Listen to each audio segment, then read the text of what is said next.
Hola Saban presenta, Escuela Sabática con la lección número 6, con el tema Los dos testigos.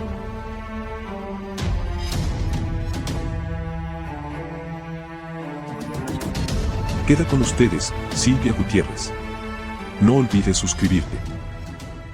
Buenas tardes, un saludo a Seven. Mi nombre es Silvia Magno Gutiérrez, soy directora de Escuela Sabática de la Iglesia de Ramos Millán.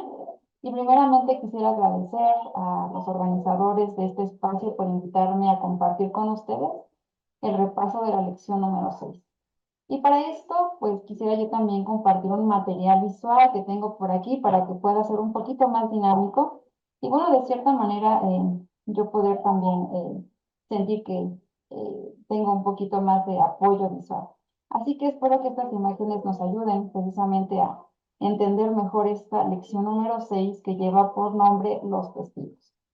Y bueno, pues siguiendo el orden, pues vamos a ver el versículo para memorizar, que es un versículo muy conocido por todos nosotros, que incluso lo repetimos y que no nos va a costar trabajo decirlo el sábado, ¿verdad? Dice, la hierba se seca y la flor se marchita, pero la palabra de nuestro Dios permanece para siempre. Isaías 48.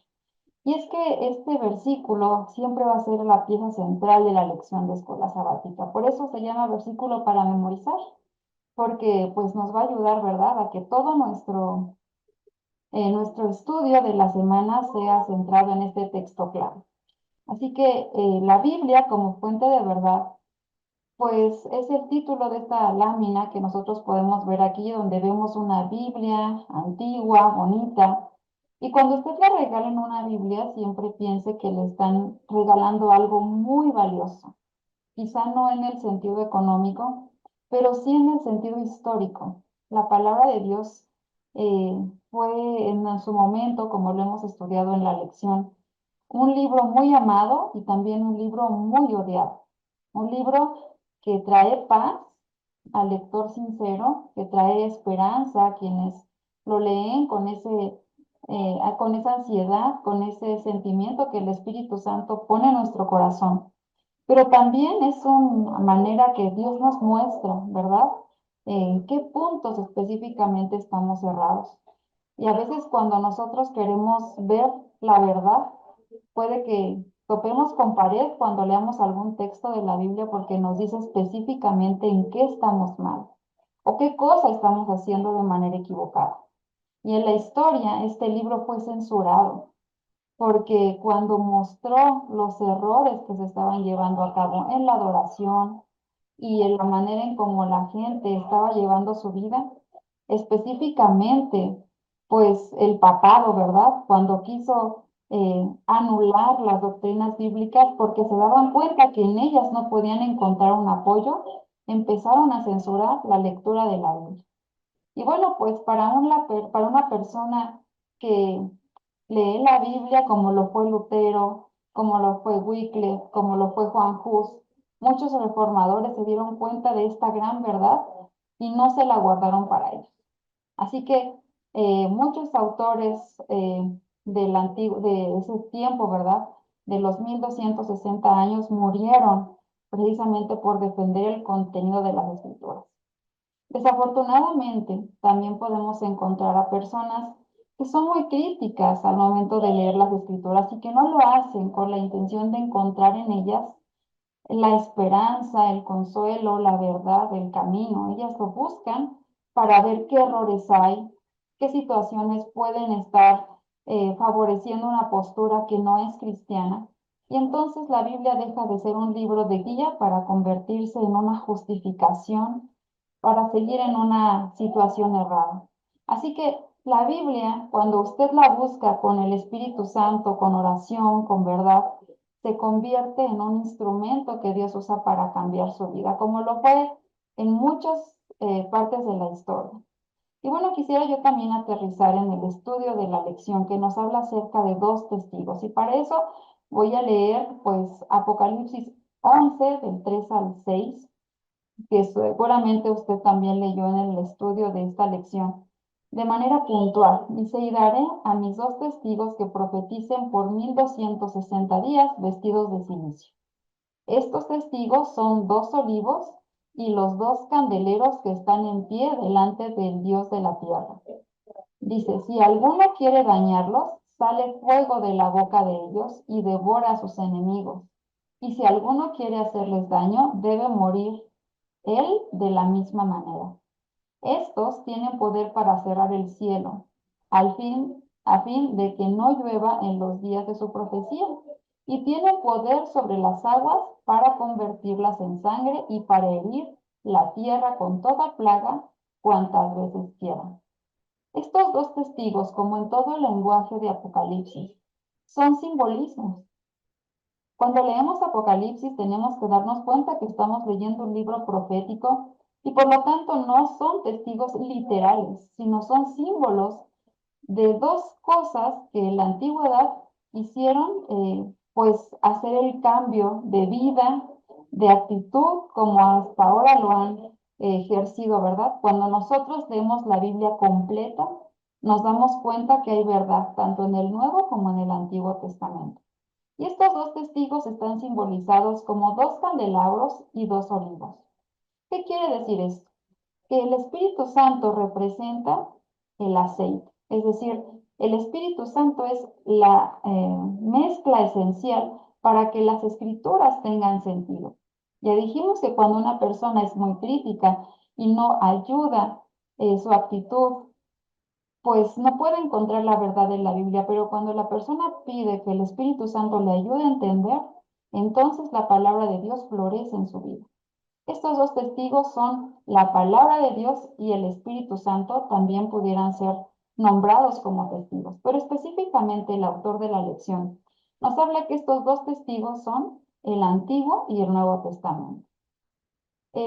Cuando nosotros leemos la Biblia, encontramos algunas historias que fortalecen lo que acabamos de leer.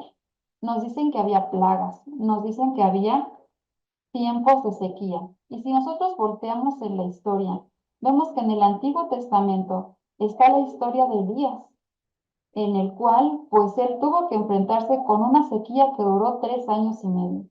También vemos en la historia de Moisés cómo Dios tiene poder sobre la naturaleza y de cierta manera esta favoreció a la salida del pueblo de Israel. Es decir, estos 2 testigos tienen un gran poder, no solamente en la vida de la persona, tienen un gran poder porque nos ayudan a ubicar a Dios como el autor y el único que puede manipular la naturaleza para que el pueblo de Dios salga vencedor. Así que en estos 2 ejemplos nosotros vemos que la palabra de Dios no solamente nos reforma a nosotros como personas, sino que nos ayuda a entender que Dios es un Dios de gran poder. ¿Saben? La lección de esta semana nos habla de un periodo profético, que como ya hemos estudiado en la lección, pues son periodos que se cumplen a cabalidad. Cuando nosotros estudiamos la Biblia y específicamente la lección que estamos estudiando del gran conflicto, nos damos cuenta que Dios, los tiempos que utiliza son perfectos y son exactos y que la palabra de Dios no se contradice. Vemos que en Daniel 7:25 escuchamos acerca de los 1260 días. También estos mismos se ven reflejados en algunos versículos de Apocalipsis que ahorita por cuestiones de tiempo quizás no podemos leer todos, pero todos nos remontan a ese periodo de tiempo de 1260 días. Y quisiera yo de manera breve aclarar o nuevamente reforzar a qué periodo de tiempo se refieren las escrituras. Nosotros sabemos que en el año 538 después de Cristo, todas las tribus bárbaras, todos los pueblos que de alguna manera invadieron a Roma, pues fueron derrotados. El último pueblo que fue derrotado fueron los ostrogodos. Estas 10 tribus bárbaras que se unieron, ¿verdad?, para invadir todo el imperio romano, no prevalecieron. Y entonces, la manera de gobierno ahora pues se fusionó no solamente con una forma de Estado, sino también con una forma religiosa. Y esta fusión tan equivocada trajo como resultado 1260 años de persecución. Cuando nosotros juntamos iglesia y Estado, estamos en un grave error, porque los dos reinos de los cuales Cristo mismo nos habla no son reinos como nosotros lo conocemos, no son naciones como nosotros la conocemos. Dios siempre nos habla de un reino celestial, mas no de un reino terrenal. Y aunque el Estado tiene una función correcta, que es para mantener el orden, no se puede fusionar, ni se debiera fusionar, el poder de la Iglesia con el poder del Estado. Y esta situación que abarcó 1260 años, pues fue una situación que se caracterizaba por eso y terminó en el año 1798, cuando el general Berthier entró y bueno, pues vemos que el Papa Pío VI fue arrestado y todo el poder de la Roma papal como poder político se cesó. Este periodo del año 538 a 1798 duró 1260 días o años, según nosotros lo interpretamos en la profecía. En las lecciones anteriores ya vimos, ¿verdad?, cómo se interpreta día por año. Bien, en Apocalipsis 11, del 7 al 8, voy a dar lectura a estos versículos que me parecieron importantes. Cuando hayan acabado su testimonio, la bestia que sube del abismo hará guerra contra ellos, los vencerá y los matará. Y sus cadáveres estarán en la plaza de la grande ciudad, que en sentido espiritual se llama Sodoma y Egipto, donde también nuestro Señor fue crucificado. Nuevamente vemos este lenguaje simbólico tan característico en Apocalipsis. Y saben, hubo un tiempo en la historia, justamente cuando terminó el año de 1798, cuando vemos cómo la manera de pensar de la humanidad ahora cambió drásticamente. Nosotros vemos en la historia que hubo un movimiento que se llamó la Revolución Francesa. Y es que fueron tantos años de malos tratos, de formas incorrectas de adoración, de maneras no cristianas ni con un sustento bíblico con el cual se podía dar adoración a Dios, las que reinaron. Y evidentemente pues fue un caldo de cultivo para el hastío, para que la gente tampoco quisiera saber más de Dios. Uno de los países que en la historia de su nación se caracterizó por rechazar muchas ocasiones la reforma fue Francia. Si nosotros leemos la historia de este país, nos damos cuenta que fue más de una vez cuando el pueblo francés recibió mensajeros, los hugonotes, los valdenses, Juan Calvino y muchos otros reformadores, eh, pues no dieron los frutos que nosotros hubiéramos esperado en esa nación en ese tiempo. ¿Y qué sucedió? Bueno, pues que en el día 10 de noviembre de 1793 se llevó el Festival de la Razón. Es decir, el pueblo, pues de manera entera, negó la existencia de Dios. Fue la primera nación que no quiso aceptar a Dios de manera pública. Dice aquí que el culto a la razón como una religión atea patrocinada por el Estado para reemplazar al cristianismo. Se quemaron Biblias en la calle, se hicieron blasfemias directas hacia Dios y toda esa nación, pues en ese momento histórico, rechazó la verdad. Y bueno, aquí cuando nos dice Sodoma y Egipto, nos está haciendo alusión a las características que reinaban específicamente en esos años en Francia. La primera era, pues, que era una nación atea, que era una nación libertina. Y es que estas dos fusiones de ateo y libertinaje son el caldo de cultivo perfecto para el desorden.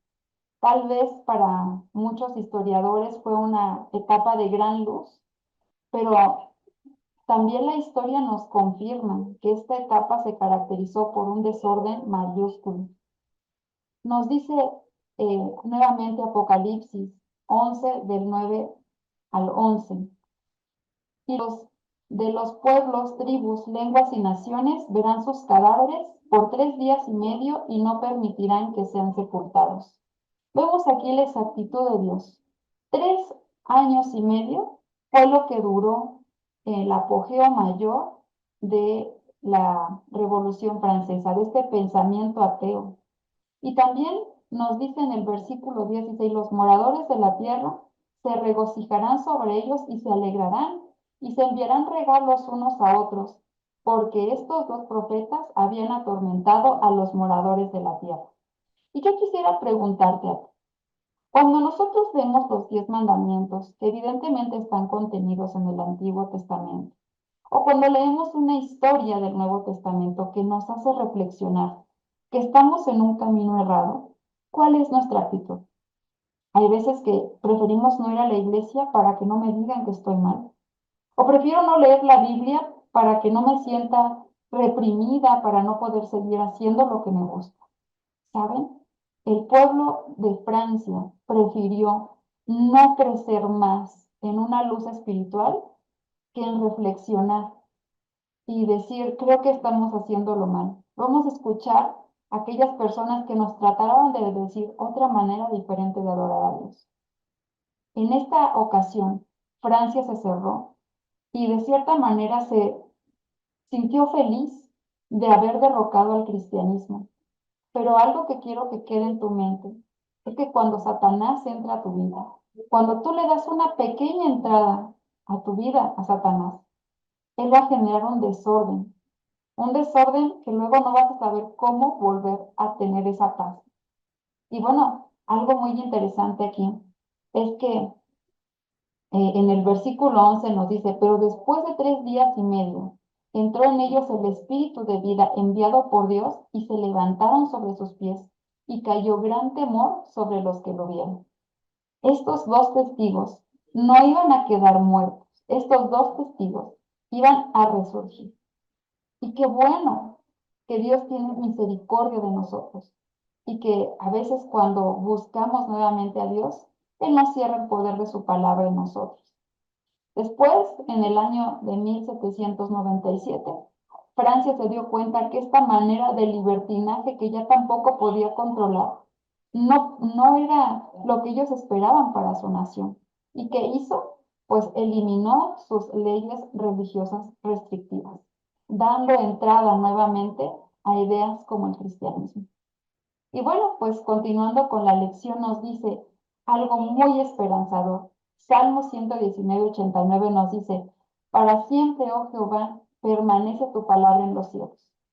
Al principio yo dije, es el libro, la palabra de Dios más odiado y más amado que una persona puede tener. No sabemos exactamente cuántos mártires dieron su vida por tener una fracción de la Biblia en sus manos.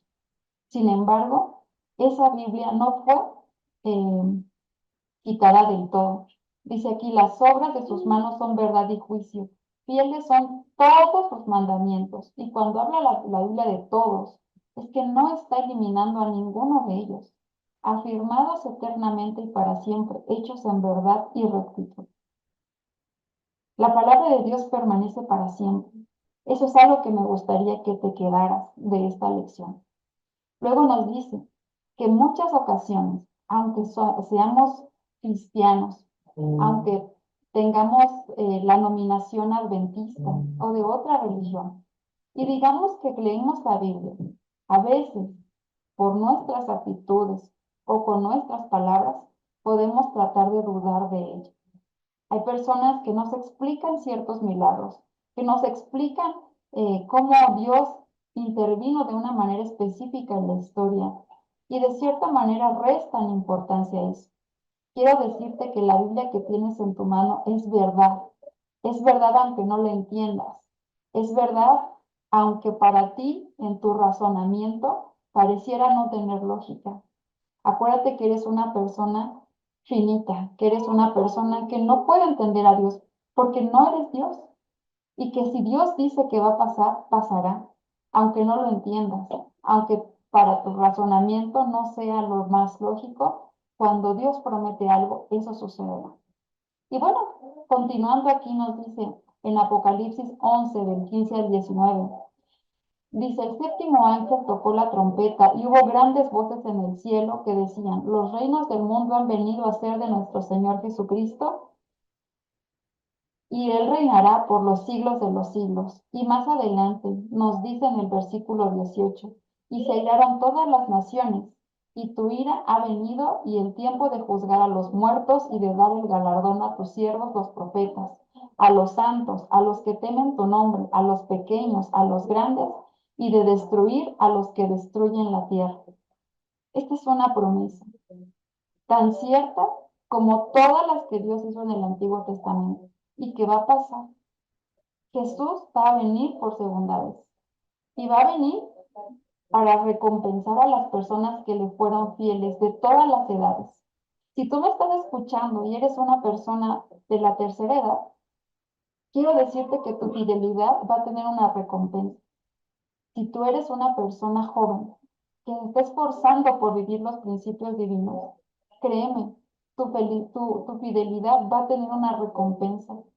Si tienes niños pequeños a los cuales estás inculcándoles la palabra de Dios para que ellos sean cristianos fieles y practicantes, esa fidelidad Dios la va a premiar. Pero también tristemente va a destruir a aquellas personas que no comparten el amor hacia Él. Y qué triste va a ser que todos teniendo la oportunidad de poder hacer algo diferente, no lo quisimos escuchar. Así que en este breve resumen de la lección, quisiera que te quedaras con esto. La palabra de Dios va a permanecer, va a prevalecer y es la que te va a ayudar a afrontar todas las decisiones difíciles de la vida como las fáciles. Eh, Quisiera también mencionar que cuando no entiendas algo, cuando se te haga difícil algún texto, pide en oración antes de cuestionarte, pide en oración que Dios te muestre, que te abra la mente y que te ponga las personas, la interpretación correcta que tú vas a necesitar para entender la Biblia. Y por último, si aún así tú decides, porque es tu decisión, no creer, eh, quiero decirte que esta también es una promesa para ti. A las personas que no crean en Dios, a las personas que no guarden su palabra, también les espera una muerte segura. Yo quisiera que tú y yo estuviéramos en el cielo, disfrutando de una vida con Cristo, pero al final la decisión es tuya. La Aula 7 tiene una frase que caracteriza a este espacio. Dice, somos buenos, pero no tan buenos como todos juntos. Que tengan una feliz semana.